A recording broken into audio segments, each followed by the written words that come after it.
Shalom, saudara-saudara yang terkasih di dalam Tuhan. Apa kabar Anda hari ini? Mari kita melanjutkan renungan kita yang saya ambil dari Efesus pasal yang keempat. Sebelum ini kita sudah membahas mengenai manusia baru dan manusia lama. Nah, saudara sekalian, saya akan mengulangi lagi bagian yang sudah pernah kita baca, yaitu dari Efesus 4 ayat yang ke-20 hingga 24. Saya tampilkan di layar, teman-teman saudara-saudara sekalian bisa ikut membacanya. Ayat 20 hingga 24 dari Efesus yang keempat. Saya bacakan, tetapi kamu bukan demikian, kamu telah belajar mengenal Kristus. Karena kamu telah mendengar tentang Dia dan menerima pengajaran di dalam Dia menurut kebenaran yang nyata dalam Yesus, yaitu bahwa kamu, berhubung dengan kehidupan kamu yang dahulu, harus menanggalkan manusia lama yang menemui kebinasaannya oleh nafsunya yang menyesatkan, supaya kamu dibaharui di dalam roh dan pikiranmu dan mengenakan manusia baru yang telah diciptakan menurut kehendak Allah dalam kebenaran dan kekudusan yang sesungguhnya. Saudara, kita sudah merenungkan tentang manusia lama, manusia baru, apa yang menjadi latar belakang di balik itu semua. Dan pada hari ini dan seterusnya, saya akan mengajak kita sama-sama merenungkan beberapa aspek-aspek penting berkenaan dengan manusia lama dan manusia baru. Saudara sekalian, di dalam Tuhan kita dihimbau, kita diperintahkan sebetulnya untuk mengenakan manusia baru karena kita sudah di dalam Kristus. Dan itu berbicara mengenai sebuah pola hati pikir yang berubah, sebuah perkataan kita yang harusnya sudah berbeda, dan perbuatan kita yang harusnya sudah berbeda. Karena kita sudah mengenakan pakaian atau manusia baru. Saudara sekalian, itu semua berkenaan dengan apa? Antara kita dengan diri sendiri, antara kita dengan keluarga, istri, anak-anak kita, dan akhirnya antara diri kita dengan masyarakat sekitar kita, dengan atasan dan bawahan kita di dalam dunia pekerjaan. Nah, pada kesempatan ini saya tidak bisa terlalu panjang, saya akan hanya bahas satu bagian saja, bicara mengenai hati dan pikiran. Ada dua aspek sebetulnya kalau Bapak Ibu Saudara membaca. Efesus 4 ayat 31 hingga 32, di situ saya akan membahas satu istilah saja, yaitu kepahitan. Ayat 31. Segala kepahitan, kegeraman, kemarahan, pertikaian dan fitnah, hendaklah dibuang dari antara kamu. Demikian pula segala kejahatan. Yang kedua, dari Efesus 5 ayat yang ketiga, keserakahan. Demikian firman Tuhan. Tapi percabulan dan rupa-rupa kecemaran atau keserakahan, sebut saja pun jangan di antara kamu sebagaimana sepatutnya bagi orang-orang kudus. Jadi saudara, sebetulnya kalau kita renungkan begitu kompleksnya Efesus 4 ini, kita bisa menemukan banyak hal-hal yang sangat penting yang harusnya menjadi perenungan kita, bagaimana kita seharusnya hidup sebagai orang percaya. Ada dua hal, yaitu kepahitan dan keserakahan. Dan pada hari ini saya hanya akan membahas sedikit saja mengenai kepahitan. Di lain kesempatan kita akan membahas mengenai keserakahan. Saudara, apa itu kepahitan? Ya, saya menemukan dari beberapa definisi, beberapa artikel, beberapa jurnal yang bicara mengenai apa itu kepahitan. Nah, beberapa istilah itu memiliki pengertian seperti ini. Kepahitan adalah perasaan sinis atau sebal, perasaan benci, perasaan yang membuat diri menjadi kasar, menjadi dingin. Kepahitan itu adalah perasaan marah atau kekecewaan yang mendalam karena diperlakukan tidak adil. Oleh siapa? Biasanya orang-orang yang hubungannya dekat dengan kita. Kalau jauh dari kita, kita tidak akan terlalu rasa pusing. Kalau dekat dengan kita, itu yang bisa menimbulkan kemarahan, kekecewaan. Kenapa? Mungkin diperlakukan tidak adil. Kepahitan adalah perasaan kesedihan yang mendalam. Orang-orang itu susah untuk move forward, susah buat move on. Perasaan sedih yang mendalam. Kepahitan itu adalah keadaan mental, emosional yang menggerogoti dan membuat kita sepertinya sengaja tidak mau melepaskan amarah.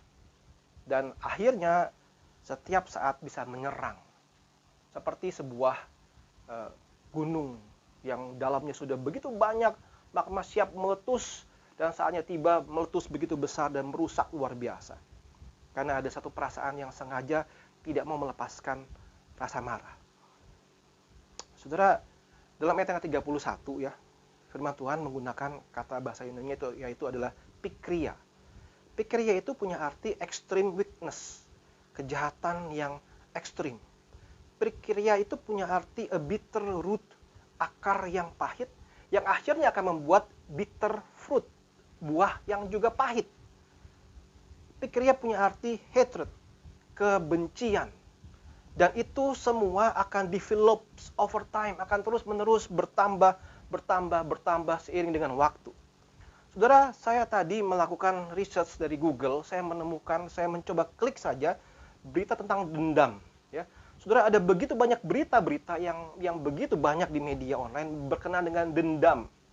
Saudara, orang bisa membunuh pasangannya, membunuh orang tuanya karena dendam yang bertahun-tahun.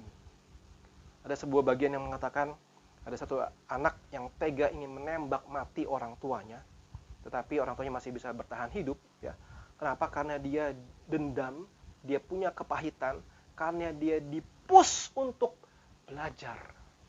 Saudara, satu fakta yang mengerikan sekali. Saudara, apa bahayanya kepahitan? Bukankah itu hanya sekedar masalah psikologis saja? Mengapa Rasul Paulus mengemukakan tema ini yang harus dibuang dalam hidup kita?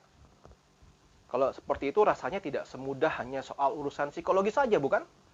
Saudara, Efesus 4 ayat 30 berkata begini, "Janganlah kamu mendukakan Roh Kudus Allah yang telah memeteraikan kamu menjelang hari penyelamatan." Artinya hal tersebut akan mendukakan Roh Kudus Allah. Ayat 30, ya sudah kita baca, dilanjutkan dengan tadi, tetapi percabulan dan rupa-rupa kecemaran dan seterusnya. Berarti ini berbicara mengenai apa? Waktu kita menerapkan atau memiliki akar pahit, kita sedang mendukakan Roh Kudus. Saudara, kepahitan itu bisa berkembang menuju kepada kemarahan, saudara. Waktu dipendam bisa muncul kemarahan.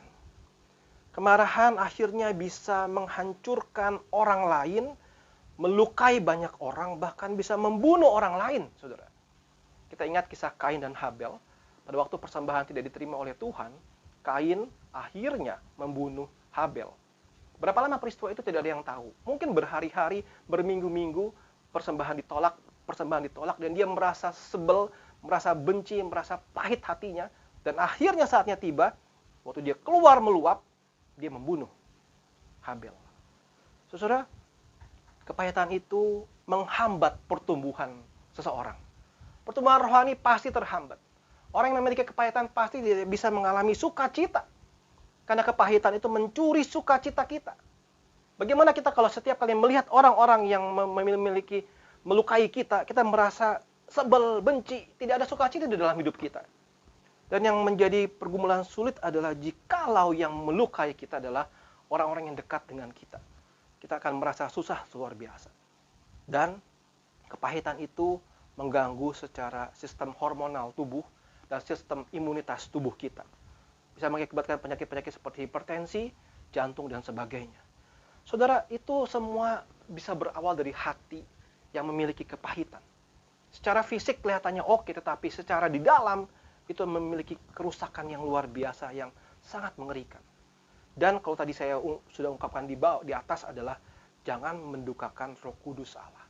Berarti kepahitan itu mendukakan Roh Kudus. Saudara, itu semua berbicara mengenai satu kondisi yang bukan cuma secara psikologis saja, tetapi sangat mungkin bercenderung memiliki kecenderungan untuk berdosa pada akhirnya. Bahkan di dalam dirinya pun dia sudah berdosa. Dia memendam kepahitan selama berhari-hari atau bertahun-tahun. Saudara, bagian terakhir adalah begini. Bagaimana kita bisa mengatasi kepahitan di dalam hidup? Saudara, kalau saya ingin sampaikan dua aspek sebetulnya. Silakan saudara jawab lebih dahulu.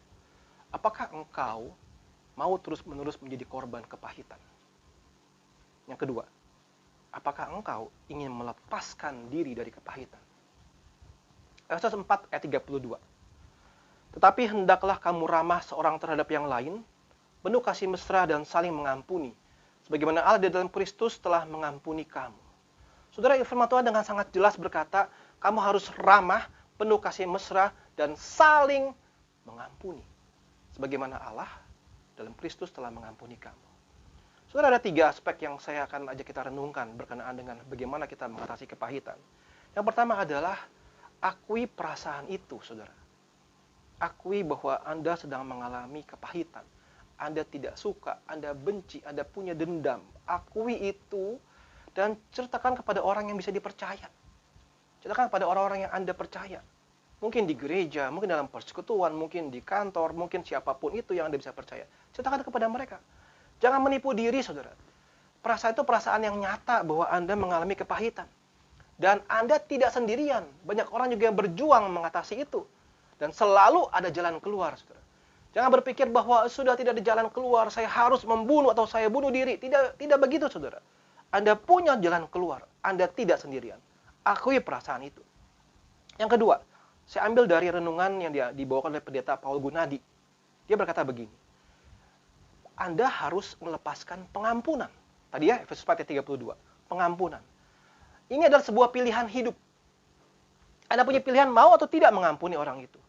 Memang tidak mudah dan butuh waktu, saudara. Ada sebagian orang yang butuh waktunya cepat bisa melepaskan pengampunan. Ada orang yang butuh bertahun-tahun. Semua beda, saudara. Tidak apa-apa, butuh waktu. Tetapi Anda sudah memilih, Anda ingin mengampuni. Lalu yang ketiga, saudara-saudara, waktu kita ingin melepaskan pengampunan, kita perlu satu perasaan aman bahwa kita tidak akan dilukai lagi. Kita perlu memberikan sebuah kondisi buat kita bahwa kalau perlu kita menghindar dulu dari orang-orang seperti itu. Dan yang menjadi pergumulan sulit adalah jikalau yang menyakiti kita, yang membuat kita pahit adalah orang-orang yang dekat dengan kita, atau pasangan hidup, atau anak-anak kita, atau orang tua kita. Kita betul-betul butuh waktu untuk punya rasa aman. Dan yang terakhir adalah pengampunan itu, kita bedakan antara kita memaafkan orang itu dengan kita mulai mempercayakan diri kepada orang itu. Itu dua pergumulan yang berbeda. Memaafkan dan mempercayakan. Butuh waktu buat itu semua. Tetapi pilihan kita, maukah kita memberikan pengampunan buat dia? Dan poin yang terakhir, saudara, berbicara mengenai kepahitan. Mari kita mencoba melihatnya sebagai ini sebuah penggenapan rencana Allah atas semua ini. Allah bisa memakai kepedihan, kesakitan dalam hidup kita, kepahitan dalam hidup kita, untuk membuat kita bertumbuh, untuk menumbuhkan iman kita. Dan bahkan juga untuk menumbuhkan iman orang yang merasa pahit dan disakiti oleh orang lain. Lalu yang kedua, yang terakhir, penggenapan rencana Allah, kita melihat Kejadian 50 ayat 19 ayat 21. Saya tidak bacakan bagian ini, tapi secara kesimpulannya, Yusuf berkata, kamu telah mereka-rekakan yang jahat terhadap aku kepada saudara-saudaranya, tapi Allah mereka-rekakannya untuk kebaikan. Saudara, ini adalah sebuah perspektif yang sudah berbeda, yang sudah memberikan pengampunan dan merasa bahwa meskipun pahit, sulit, bertahun-tahun diperlakukan tidak adil oleh saudara-saudaranya, dia bisa melihatnya sebagai apa? Allah mereka-rekakannya untuk kebaikan. Saudara, tidak mudah berurusan dengan kepahitan, akar pahit. Tapi saya mengajak saudara-saudara pada saat ini untuk coba renungkan. Jikalau Anda punya rasa kepahitan terhadap suami atau istri Anda punya rasa kepahitan terhadap orang tua Anda mungkin. Anda punya kepahitan terhadap anak-anak Anda punya kepahitan dengan orang tua, dengan orang-orang yang dekat dengan Anda, dengan teman dekat Anda. Saudara, jangan biarkan itu rasa kepahitan bertumbuh berkembang dan mematikan pertumbuhan rohani Anda. Mari datang berlutut di hadapan Tuhan. Mari minta pertolongan Tuhan. Minta kasih karunia Tuhan supaya kita bisa mengampuni mereka. Supaya kita bisa memberikan pengampunan buat mereka sebagaimana Kristus yang sudah memberikan pengampunan untuk kita. Tidak mudah, saudara. Waktu Paulus berkata, kamu bukan lagi seperti mereka, kamu sudah mengenakan pakaian baru, kamu mengenakan manusia baru, begitu ya. Saudara, kita sudah dibaharui di dalam roh dan pikiran. Berarti kita sudah memiliki satu kemampuan dan anugerah Tuhan untuk bisa mengatasi problem ini. Teman-teman, saudara sekalian, jika Anda sedang mengalami kepahitan di dalam hidup, saya anjurkan, berdoalah hari ini juga. Datanglah kepada Tuhan. Carilah pertolongan kepada orang-orang yang profesional yang bisa menolong Anda. Ingat, selalu ada jalan keluar. Ini bukan akhir segalanya. Ingat, Tuhan punya rencana atas hidup Anda yang sedang Anda alami saat ini. Kiranya Tuhan menolong kita sekalian.